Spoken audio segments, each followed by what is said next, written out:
I'm personally mixing up a little bit this time around. I'm actually in Granite City, Illinois. I'm mixing up a little bit this time around. Opening Matt Hughes Intensive Training, opening their own gym in Granite City, Illinois. At the inside, we're going to take a look inside here in a few minutes. Got some great interviews lined up, man. MMA grand opening. Matt Hughes Intensive Training, opening their own gym right here in Granite City. Beautiful inside. We're going to take a look inside here in a few minutes. Got some great interviews lined up, man. MMA is taking over the world. The popularity continues to grow and continues to grow. It's just becoming an awesome sport from where it came from to where it is today. Thanks. Welcome back. I'm here with Matt Pina. Matt, how you doing, buddy? Good, buddy. Great. Did I say that right? Pina. Pina. I didn't say it right. I'm sorry. I can't speak a foreign language or anything, dude. I try over and over. Grandson of Golden Gloves Hall of Famer Aldino Pina, right? So obviously your grandfather, what was it? I got it right here, I'm sorry. The Davenport Boxing Club, your grandfather pretty much established that boxing club basically when you were a child, really, and then later on you stepped in. Tell me a little bit about that. Yeah, so my grandfather started the Davenport Boxing Club probably about 4 years before I was born, actually. Oh, really?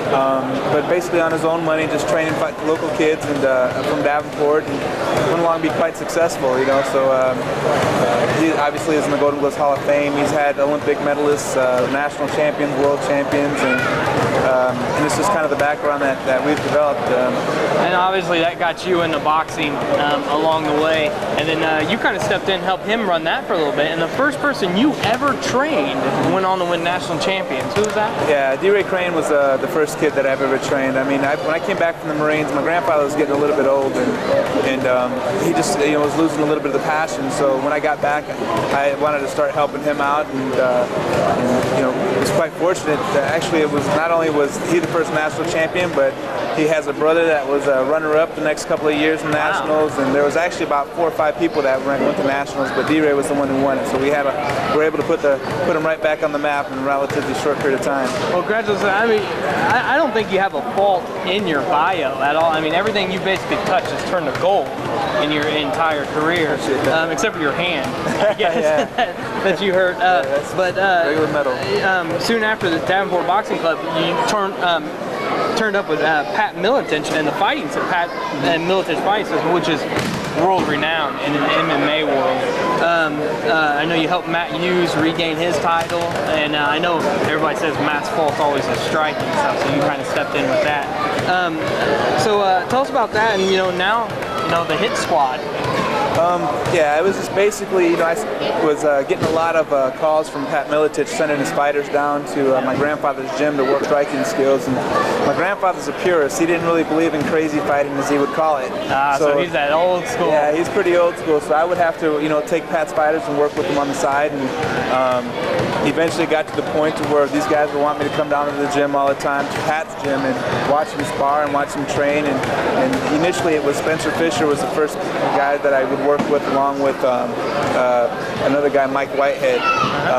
But short after, they saw the changes that them guys had rather quickly, and next thing you know, Matt Hughes was on board, and Bobby Lawler, and Jens Pulver, and Tim Sylvia, and all these other guys. And we've had a lot of success. I just think my style was something that I would be able to identify, and that translates really well over in the mixed martial arts. So, if you don't mind me asking, what did your grandfather say as you kind of started getting into the MMA thing? Because obviously he was boxing, and even the boxing world still to this day, refuses to look at MMA as anything. How'd that go over for you? Especially now that you're one of the top boxing coaches in the world. For the longest, he still looked at it as crazy fighting. And the funny thing was he was a wrestler back in his day, so he wrestled and he fought, and he actually knew some submission holds. And I was just like, Grandpa, you could have been a great mixed martial artist fighter. There was a little bit of the purist in him that was kind of reluctant to accept the sport, but all of a sudden, you know, he hears about me training a couple world champions, and next thing you know, I'm on a hit TV series on the Ultimate Fighter seasons 5 and 6, and all of a sudden he can't help but to acknowledge a lot of the success, and he's finally accepted and has taken a little interest in the sport. That's so good. It's exciting. Now, I honestly, unfortunately, I've only been a fan of MMA for a few years now. I'll admit that to you. I don't know if that's bad or not, but I mean, anytime you listen to anything, I mean, any kind of broadcast, Militich Fighting Systems is going to come up with any kind of striking or anything. How is it hard for you to leave that now and form with Matt here, the Hit Squad, after all that success? It's definitely hard leaving Militich Fighting Systems because we're real passionate about each other, and you know, it's very similar. You know, I have a Marine background, and the closest thing I can, you know, relate to is going to war with a lot of your friends. And so basically what you would have to do is you know, develop that friendship. But when it comes time when you're going to leave everybody, you know, it's something to where, you know, it's going to be tough. But you know, when you're coming to be a part of a facility that we have, like we have, yeah, the gym's part of it. But you know, I'm still with two of my best friends. You know, Matt Hughes and Robbie Lawler, and you know, and also, you know, Mark Fiore, who I've gotten to know over the last couple of years. So we're actually standing right in front of your office. Yeah, actually, is what we are. This is definitely going to be my house. And, you know, I'm looking at my area, and it's crazy to think that this area here was as big as my boxing gym at home. Right. You know, this was it right here. This isn't even like a 13th of how big this place is. So I tell you what, when you guys are like, we're going to open a gym, you guys didn't hold out any stops. I'm gonna kind of pan around later on from probably up there and look at how beautiful this place is. I mean, this ain't just your run-of-the-mill gym. I mean, this place, you guys definitely went all out, just about everything. Yeah, we definitely kept everything in mind in terms of, you know, a fighter's perspective. Like when this MMA thing first started off, I mean, we would have to go to a boxing gym and then all of a sudden go to a wrestling gym and then go to a jiu-jitsu gym, where here, you know, there's all of that and more all in one area. And when we designed it, you know, we didn't want to make it something with, you know, that was just purely commercial. So we also kept like, you know, the fighter's mentality in mind, just the way things kind of flow in the space, and you know, the being able to move around without bumping into people. Now I noticed you got this little bit of area over here for boxing. Not little by any means, but you got this little bit of area, and then Matt's got this gigantic wrestling mat that stretches the whole place. What's up with that, man? Well, the thing is unfortunately we still fight where there's a lot of cages. Oh, okay. So the thing is I don't look at that as that being his mat. That's just as much as my mat as it is his. Right. But Now, obviously, your successes in MMA, or anybody knows anything about MMA knows Matt Pina. That's no doubt in his boxing style. And Matt's obviously he's the fighter. I always look at it as, you know, the guys that train him are really the backbone of the fighter, because putting him in that mind state. So how come Matt's name's on the bill? Look at that, dude. I'm gonna ask him this later on too. If we were in Davenport, Iowa, it would probably be Pina's intensive training, but it wouldn't be as cool. It'd be Pitt. It would be Pitts, yeah. And that doesn't sound nearly as cool, so we would have to deal with that. But no, I mean, we're lucky enough to come down here to Southern Illinois, and obviously where Matt's from, and you know, we expect to have a huge, you know, response from the community. The crowd is amazing. And I think, yeah, exactly. Awesome. Just to come out to see what this starting off has been amazing. So. And where is this? This is a military camp, a former military camp, yeah, right? This is the old Army base in Granite City, Illinois, that they just released over to a local authority. Right. And you know, they're just trying to revitalize it. So yeah, it should be exciting. Well, Matt, I'm gonna let you get back, man. You got a lot of people to talk to. Thank you so much, man. And again, congratulations on all your success in MMA, man. Even though your grandfather didn't want you to do it to begin with, man. I appreciate it. You take it easy. Right? I'm here with Jeff and Jacob. Jacob, hey, how you doing, man? Good. And Jeff, I'm not even gonna try to say your last name. That's all right, Jeff Sabone. Sabone, how you doing, buddy? Good. Good. We're here. These guys are from Prince of Battle. Debbie, you want to take a shot at that canvas there? PrinceofBattle.com. Now, Jeff, tell me a little bit about your guys' company. Well, we're a company. We basically are a design and marketing company. We that happen to do screen printing. We have our own design company, our own artists, and everything. We have free artwork, free setups. We don't do any charges for that. We do no clip art. Everything's pretty much freehand.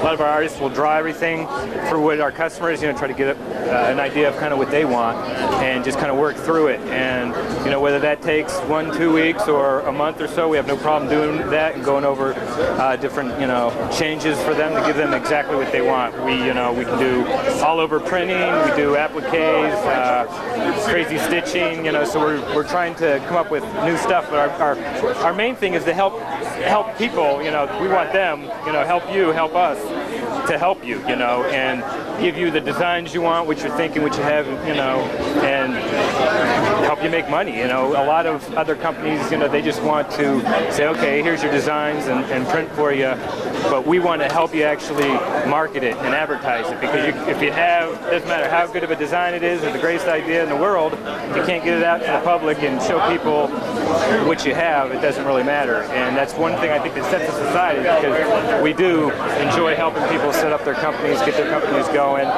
or just whether they have, say, their own gym and they want something, we like to help publicize them on our internet site, as well as our MySpaces, and when we have events too, we like to bring other people's shirts. And we're also coming up with a new concept of having like an MMA t-shirt club, and it's going to be a monthly t-shirt club.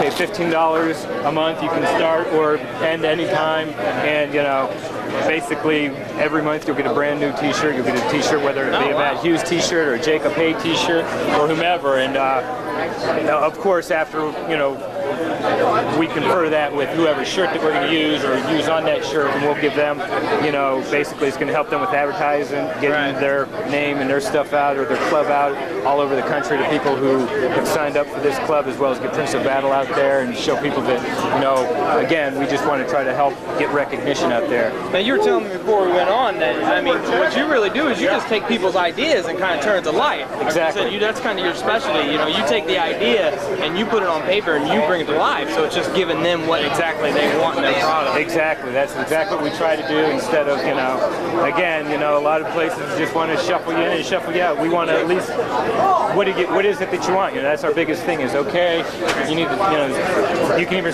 speak to our artists, one-on-one or over the phone, depending on where you're at, and say, this is what I have in my mind, this is what I'm thinking of. And our art department's amazing. They'll come up with a rough sketch, they'll draw a rough sketch, and they'll scan it in and get it to you usually within that day. And you can say, yeah, that's cool, let's go with that concept, or we can change that concept, and then we can tweak things to when people want the final product. But again, yes, the vision they have, or their thought that they have in their head, to help them design exactly that, and then take it the next step. Most places are, okay, there's your design, there's what you want, but here's what we can do to help you market and advertise that and get you out there, because more sales for you is more sales for us and more exposure for everyone, and that's, we want to do that. How long exactly has your company been around? We actually have been, Prince of Battle has been around for 3.5 years. Oh, wow. And you've worked with some of the who's who, haven't you? You were telling me about that. Yeah, Jake and I both come from wrestling backgrounds. We both started wrestling when we were 4 or 5 years old, and we're up in our later 30s and stuff. So we've been around for a while. Not that that's that long, but Matt Lindland, Dan Henderson, Randy Couture, Josh Koscheck, Brandon Vera, all those guys. We've either we've been at the Olympic Training Center training, and we've lived there, been there training for a long time. These guys are always in and out, and they come from our community and the wrestling community, and again, that's another thing. It's like, we want to help clubs, organizations, teams to be able to convert their thoughts and their things into money for their athletes, because I know for me, and I'm sure Jake could say the same thing, whether when you had to go on a trip as a wrestler or whatever, and you had to go to Class C's or you had to go somewhere, there's always a point of how you were going to get there and how you were going to get the money to do it. And our vision along with this is to say, hey, we can come up with personal designs for you and just for you, and just for you, and you can sell these at your events, online, whatever, and help generate money for your club, for your program, to help send your athletes to competitions, whether you're a wrestler or an MMA fighter or anyone. I know you got, 5 stores now, you said? Yeah, I think it's, I have MySpace, we're on 5, 6, getting ready to open one in Germany. And now, nobody to get a hold of you or get an idea for what they want to do, they just go to princeofbattle.com, right? And they don't have to go to a store or anything, drop you an idea, kind of make contacts through there. Yeah, we're setting up full drop shipping and stuff now, so we're going to be able to offer that to people as well. Good. So, if they have, we come up with their designs, they don't even have to have their stuff. We'll just drop ship everything to their customers for them. Jacob's over there selling stuff, so we're not going to bother him because you got to make money. But Jacob's actually a member of the hit squad, Yeah, correct? he is. So Member of the hit squad. currently fighting, or Yeah, he's what's he got going on? He's currently fighting, but right now he's really, concentrating. We have the Olympic trials. He has the Olympic trials. Oh, I'm really? retired, but we have, the U.S. Open Nationals for wrestling. He's a Greco-Roman wrestler, and that's in April, and then the Olympic trials are at the end of June. So, Beijing's coming up here real soon in September. So, right now that's what he's concentrating on that. But I think he's trying to get a fight going right now in April. He may have a fight lined up. So he's going to probably be fighting and wrestling in April the same month. So. Wow, that's Yeah. crazy. I know everybody tries to take like at least 2 or 3 weeks off before they get back into training after some pretty intense fight. Well, Jeff, thanks a lot, man. PrinceofBattle.com. Make sure you guys check that out. Drop them a line. You guys need a design. Anybody needs some kind of design. They're not just MMA. That's a lot who they work with now. Again, Jeff. Cervone, Jacob Hay, Prince of Battle. PrinceofBattle.com. Thanks Take again, care. Jeff. Appreciate it.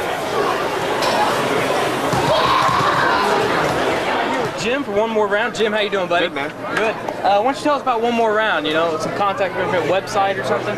Well, One More Round Clothing is a company that we started in Southern California about 8 months ago, and we've had a pretty meteoric rise, due 99.9% in part to Matt Hughes' involvement. So Big thank you to Matt Hughes for that, I guess. Without Matt, we'd like to say we would not be where we're at today. Right. That is for sure. It's partly Matt's company, and Matt is the best brand ambassador we could have ever hoped to have. Well, good deal, man. That's good. Congratulations on all that. Thanks. The company was started by a gentleman by the name of Mark Zocker, who has a passion for the sport.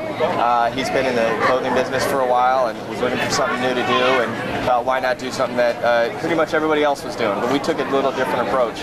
We decided to sell our clothing at retail at a little bit higher tier than most of the mixed martial arts influenced brands, and it's worked pretty well for us. So what's your contact information? Website? Well, you could go to onemoreroundclothing.com or onemoreround.com. Okay. And you can find out more. We're going to debut a new website mid-February. Okay. We've had, it's one of those things, we've had a temporary lookbook site up, and we've just made do. We've focused so much of our time and energy on promoting the brand and the sport and at retail that we've kind of neglected one of our core elements, and we're looking to debut that. And then Matt Hughes wears a shirt to ring, and you guys are like, oh, we blew up. Blows up. Yeah. So we were real happy.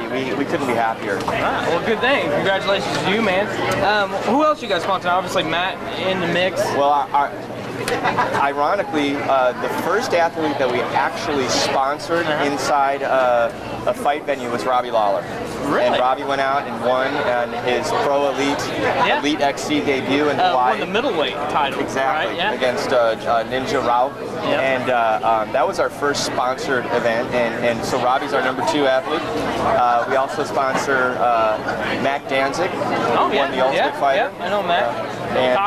Cocky guy. Yeah, but he's a great guy. He really, a lot of that's editing. Seriously, he's a sweet guy. He's got a fight coming up. He does, in Montreal. Yeah, I don't. Is it with the Montreal man? I don't think it. I think they said it might not be televised on the pay-per-view. No, he's actually. I don't know if this is for public knowledge yet, but what the heck? It's going to be the first televised event on that card in Montreal. And good deal. Yeah, and that's where GSP's fighting Sarah. Sarah. I can't wait to see that. Which I'm going to talk to Matt about here in a little while. So that should be interesting. We also on that. we also have Tommy Spear, who actually lost to Matt. Yeah. He's he should be here. And then we have Drew McFedries. You know Drew? No. Okay, Drew's part of Matt's camp. Okay. And then Jeremy Horn. I do know Jeremy Horn. Exactly. And Jeremy's a great guy, and he's opening a fitness facility and MMA in Salt Lake. Okay. So it's onemoreroundclothing.com. Make sure you guys check that out. Up and coming company. Make sure you get it now because they're going to blow up all over the world. Like I said, Matt Hughes, part owner, something like that now, really helped him out. So congratulations to you, man. All your success, man. Nothing but best wishes to you. I hope you guys just continue to grow. We appreciate that. Thanks again for your time. I appreciate it. Still covering the Hit Squad grand opening here. I'm here with Mark Fury. Mark, how you doing, buddy? Doing great. Did I say that right? Fury. Mark Fury, main wrestling coach for the Hit Squad here in Granite City, man. How you been, dude? Doing great. I'm excited. We got the grand opening today. We got a bunch of people. Beautiful. We're just excited. I hope everyone's in awe with the gym. The gym's amazing, man. Thank you. I got to tell you, it's absolutely amazing. I want to go into your background. I mean, how long you been coaching wrestling now? I've been my whole life. I've competed in wrestling and also coached in wrestling. I went from high school to college wrestling. College, you coached at Lincoln College. Coached at Lincoln College, which has always been strong in wrestling, even when I was there. And I think you were gone by that point, but you placed third in nationals there. So at Lincoln College, placed third in nationals. And then from there, I was the head coach for the Army World Class Athlete Program out in Colorado Springs, and was a coach at the Olympic Training Center. Was on the 2000 Olympic staff. Just went from there. I mean, I've just been lucky. Just been where I am, hard work, and today I got to open up a gym with Matt Hughes. Wow, you can't beat that, man. So have you opened up shop? I mean, have you moved down here to Granite City now? I live in Raymond, Illinois. Yeah. It's about an hour north from here. Yeah, I know Raymond. But no traffic, so the commute's easy for me. So you go from the big city of like the Las Vegas. Where was you training at before you started here? Or who was you training? I was in Colorado Springs at the training out there, and then I came to move to Raymond. All right, man. Well, what's up next for Matt Hughes? Are you still training with him, or? Right now, the grand opening and getting this gym ready, and his future. That Matt will have to answer that for you. Yeah, but right now, his future is this gym, and that's what we're trying to get going. All right. Well, it's kind of busy. We were saying that, man. But thank you so much, Mark. Thank you. Appreciate Lincoln College represent. Go Lynx. All righty. All right. Thank you. So thanks, Mark. Now let's get the lunch. Still here at the Hit Squad here in Granite City, the grand opening of the Hughes Intensive Training. I'm here with Kyle Watson now. Kyle, how you doing, buddy? Good. Good, man. The main jiu-jitsu coach for the Hit Squad right here in Granite City, man. How you been? Good. I'm really happy to be here. It's looking great with a big crowd. I'm excited. This gym is absolutely beautiful. I mean, it really doesn't get too much better than this as far as MMA training go. Let me give you a little bit of your background. You train with the Gracies in Rio de Janeiro in Brazil. What's a little bit more of your background? Yeah, I mean, I've mixed up a lot. I've done a lot of different training in different styles, but my main focus has been Brazilian Jiu-Jitsu, and I've been doing that for about 8 years now. And I've traveled around. I've been to a lot of different places, but I also fight MMA, so I do stand up and wrestling as well. But I definitely say that my passion is Jiu-Jitsu, and that's definitely my forte. But I got 11-6 record MMA, 11-6-1, and you finished out of your 11 wins, you finished 10 of them by submission, and that's just crazy. Thank you. Yeah. So I mean, what is it about Jiu-Jitsu that really stands out a lot? Because most of the most successful MMA guys fighters have been that do have to have some kind of Jiu-Jitsu training. So what is it about Jiu-Jitsu? Yeah. Well, I don't know. I've always just been kind of attracted to the whole idea about it. It's very. I think it's like a mental game. A lot of people think when you watch it, it's like such a physical game, but it really is mental too. And you have to use a lot of strategy. It's definitely a lot of people compare it to like chess with the body, and it really is like chess. And but another thing I like about it, I compare it to this too. I think it's more gratifying. It's kind of a weird way to look at it, but it's like I feel like if you're a striker and you knock somebody out, when they lose by knockout, that person wasn't choosing to lose. But if you win with a submission, you're making that guy tell you they had enough. So it's more satisfying because they're giving up. So now I got here. You have had over 200 competition. I don't know. You call them fights? Just grappling matches or Brazilian Jiu-Jitsu matches. Yeah. Right. And you've won nearly all of those. I've won. Well, I don't know exactly what my record is. I mean, probably at this point I'm probably pushing like closer to 250, but I don't even keep track to this point. But I just know that there's been very few tournaments I went to that I haven't come home with a medal. So it's not that I win every one of them, but the good majority of the competitions I enter, I at least place if not win. So now you also were you fought on season 4 of Bodog Fight, which on Fox. It was on the Ion Network. I'm sorry. No, that's okay. But they're recently, I guess Bodog is renegotiating because I guess they stopped showing on Ion and they're reworking a new network deal with someone else. So I don't know where it's going to show up now, but you can still watch all the fights at the website. And you got a degree actually from the University of Illinois. So where are you from? I'm actually from Raymond, where Mark Fiore lives. Yeah, Mark. I just talked to Mark. Yep. And that's my hometown, and that's where my parents still live. And so I moved up to Champaign, Illinois, to go to the University of Illinois, and I got my education degree there. And then after college, I just stayed there and worked, and that's where I started training. Now you actually went up to Peoria there for a little while too, right? Yep. Actually, I commuted back and forth, but I taught Really? there. Yeah, it was a long drive, but I commuted every week to Peoria to teach jiu-jitsu. That's why I was passionate about it. So And that was at the Peoria Athletic Club, right? Well, that's cool, man. How long was you there for? About 3 years, a little under 3 years. Yeah, and there's a great kickboxing coach there named Ryan Blackerby, and it was, and they have one of the guys that's like an affiliate of our gym was teaching the jiu-jitsu program, and he asked me, he said, hey, I'd like to give my guys one more night a week of jiu-jitsu, but I can't teach any more than I already am, so he asked me to come over weekly and teach over there. And Well, that's cool. so I said, sure, man, I'd love it. So what's going on in your future right now? What do you got going on? Well, getting in the mix here. Right. Obviously, I got to get settled in because honestly, I moved here this morning. Did you really? I packed all my stuff. This morning at like 5:30, I was leaving with my car to the brim, and I threw all my boxes in the house and came straight here to the place I moved in. And then now I'm going to get settled in, and I actually start teaching on Monday. Wow. And so my goals are I'm going to still keep fighting and be really involved with the team. And so it's nice because I get to run the jiu-jitsu program portion, to the general public and teach classes. But at the same time, I get to follow my own goals and still continue to fight and see where I can go in MMA. So. Wow. Well, good deal, man. Well, congratulations on all your success. Look, Thank you. from was it Ramsey? Ramney. Raymond, Illinois. yeah. Raymond, Illinois, right in the middle of central Illinois. And, everybody always thinks, just because you come from a small town, you can't do nothing. And look at this guy now, opening a gym with Matt Hughes. It doesn't get any better than that, I does it, appreciate your man? time, and I appreciate the opportunity to be here. Hey, no problem, man. Thank you. Good to Have a meet good you. one. Yeah, you Thanks. too.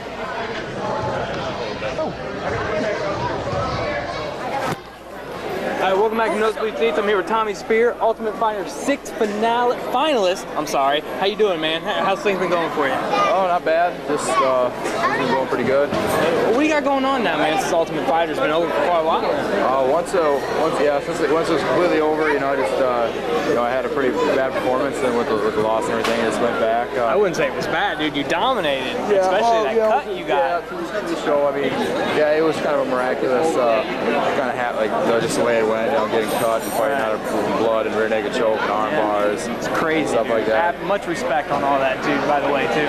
It's so easy to tap out, when you get in that position, but you kept fighting and came back and won. It's amazing. When I was in those situations, I said, either easy way out, tap out, or the hard way out. Nothing's easy. That's fighting's not easy. That's why not everybody does it. It just seems to be lately the country boy thing is just coming on. Obviously, Matt Hughes has one of the UFC legend there. Brock Lesnar just made his debut not too long ago, country boy, and you a country boy also. It just seems to be like you want to go into MMA, man, just go get on a farm somewhere and just ask to help out for a little while you're on there. And that just builds the foundation for you. Just you get raised up. You gotta be a tough kid to be on a farm. So you build strength right there in ways nobody else can gain. Right. So what do you got going on now, fighting wise? What do you got? My next fight's April 2nd. So I'll be fighting. It's an Ultimate Fight Night. Okay. Yeah. That. Kenny Florian and what? Lorenzen. That's right. Yep. That'll be the main event, and that night is it's going to lead up to season 7 of the Ultimate Fighter. Oh, okay. I'm fighting Anthony Johnson. Okay. He's 1-1 in the UFC, and he's another big 170 pounder. He's 6'2", a little taller than me, but he's about the same weight and walking around about 190 some pounds. So it's going to be two guys trying to outmuscle each other. I gotta ask you, dude, all them crazy ass dudes all in one house that whole time. How damn crazy can that get? I look back on it and I'm surprised I'm not traumatized from the whole thing. Right. I'm really surprised. I just look back and I'm like, oh wow, I'm glad people come up and congratulate me on the show being on it. I'm like, well, I'm glad it's over. Now, coming out of that, how long was you guys in the house? Close to 6 weeks. 6 weeks. At the end of it, I was most impressed with the way you came out of some of those submissions and going into the finals. Somebody I was really impressed with was Richie Hightower, and him from this chucklehead kid. Everybody thought he was a chucklehead. A couple of his fights. Who most impressed you coming out of the house? Who came on that you were really impressed with? I'm really impressed with Ben Saunders. I really think if I didn't beat him, I really think he would have won the whole thing. Think so? He's a tough guy. He's 6'2". He's excellent on the ground. His stand-up's pretty good too. He's going to be a tough guy for anybody to finish in the UFC. I'm pretty sure he's staying in the UFC and that he belongs there. All right. So I'm really positive positive. He would have won the thing if I didn't beat him. Well, make sure you pump up one more round on his T-shirt there. Make sure you guys check it out. Much respect to those guys. Just talk to those guys outside. Actually, some cool guys there. Yeah, but and one of the representatives is out there. April 2nd. Yep, April 2nd. Spike TV. Make sure you guys check out that. Make sure you check out UFC.com for more on Tommy Spear. You got a website of your own? TommySpear.com. TommySpear.com. Make sure you guys check that out. Tommy, thank you so much for your time, man. You got a line already. For me standing here. Have a good one, dude.